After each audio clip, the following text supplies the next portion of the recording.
Postmortem dialogues, January 17th, 2011, 3 p.m. Lake Mavrovo. 3 people in a dinghy. Spiridon, Nikodin, and Damian tied their rubber boat to the shore.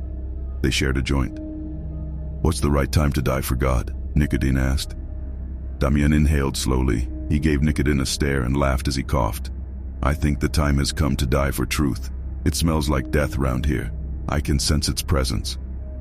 "I, Spiridon the Brave, don't think this is quite the time to die. After all, death doesn't come round very often." "Anybody up for it?" Nikodin suggested. "Put the 3 joints in a box. Whoever draws the shortest doobie kills us all," said Damian, laughing. A gunshot rang out. One of them was shot dead. The others, visibly shaken, could barely move. "Seems I got the short one, eh?" said Damian, and dove under, his lungs filling with water.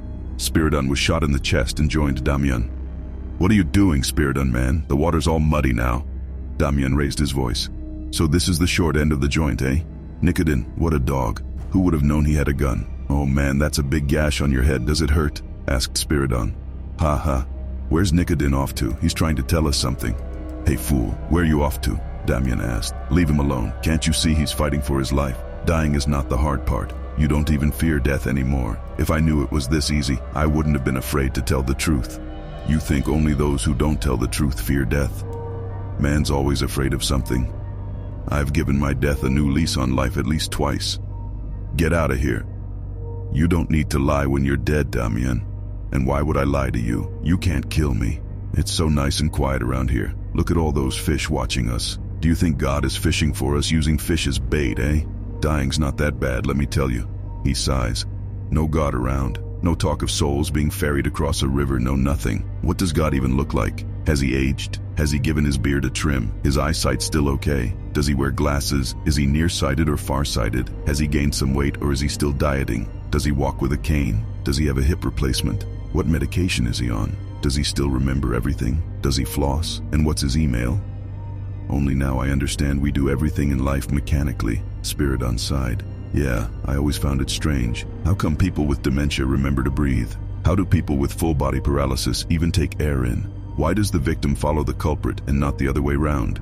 Is the murderer killed by the victim, living out the murder his whole life?" "Damian, we thought someone was minding the bucket for us, but it looks like someone else has gone and kicked it.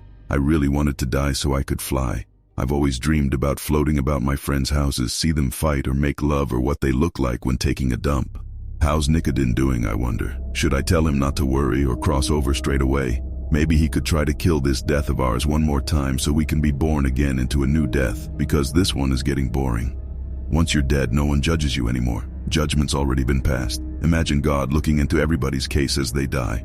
He'd have to be a polyglot or something. 6 people die around the world every second, right? So he runs about to meet all the souls, right? But if he's ever late and doesn't make it in time, what if that person gets angry with him and stops believing, and then, when the judgment is passed, they still don't believe? Then what? Do they come back, alive? What you're saying makes no sense. I always thought that when I die I'd learn the truth about the world. Now I just know that I don't know squat," Spiridon said softly. "Take it easy. We've got our whole deaths ahead of us. So much time to learn. Death is the best teacher. We learn as long as we're dead. Does death fear its demise? If my death rapes your death, will it get punished for incest? They're 2 deaths of a kind. It might get sentenced to life. You know the only thing death believes in." "What?" "You, because you're dead. Being dead is the best. You're a god. Everybody believes in you. Everybody knows you are a real dead person, and they dread mentioning your name, thinking you'll hear them. I've realized death is deaf. If it listened to all the wailing and moaning, it would drop dead to come back to life. Does it have any feelings? Now that death is upon us, there's a funny story about my grandfather I'm reminded of. There was a great sleet storm on the day my great-grandfather was being buried. As Grandpa told it, the priest at the service was dead drunk and buried his relic with the corpse." "Good old Reverend Tipsy, eh?" said Spiridon. "Seems he couldn't get it over with soon enough. Then he needed a refill, something to give his poor ascetic soul some sustenance. He realized he had lost his relic only when his plate was littered with fish bones. By that time, the gravediggers had undone their digging and the hole was filled. The grave had swallowed his silver cross. The event was soon forgotten by the priest and the parish, but became relevant again when my grandpa's brother died. His casket was to be buried in his father's grave. As the gravediggers lifted the solemn innards of the earth, out came the silver cross, and the family quickly recalled the event. 40 days later, the Archbishop bestowed a silver cross pendant to everyone in the family. They held a mass in my great-grandfather's honor, and several priests along with the Archbishop assured us he had been a holy man. My grandpa, who was always a bit of a rascal, his belly already warmed with rakia, smiled wryly and wagged his tongue. "No, my father is no holy man," he said. "The priest was drunk, that's all." Props to your grandpa, Damian. He stood tall before the truth about death. "We could look for him here someday when we learn to fly," he sighed. "Will we ever get bored?" "Death is already boring. You have all the time in the world, but you don't know what to do with it, except you needn't regret wasting your time here, as you're eternal. I wonder, those corpses with their penises cut off, how do they feel? Well, they can't do much here, just like us. That drive no longer exists," said Damian. "What if you don't have a brain, or have just a half like you?" Spiridon joked. "You don't need it anyway, do you? You're dead, there's nothing to think about. Can I touch your head?" "Sure." Damian touched Spiridon between the crown of his head and the forehead. "Your 7th chakra hasn't opened yet. You can go back to the living." "Yes, after death, and then I'll call on your spirit when I go back." "You know why life is better when someone else dies, rather than you." "Why?" "You can feel the sorrow. I often imagine my funeral, all those tears. You're better off dead. When you're alive, it gets really uncomfortable when others cry and you don't." "Did you see that? Someone just walked by with a knife. He's got Nicodin by the neck. He's drowning him. We should help." "Oh, it's over. He's colored the water red as well. Look at him convulsing like he's doing the moonwalk." "You found somebody to kill you too, Nicodin. Can't believe you're such a weakling," said Spiridon. "Guys, I didn't kill you.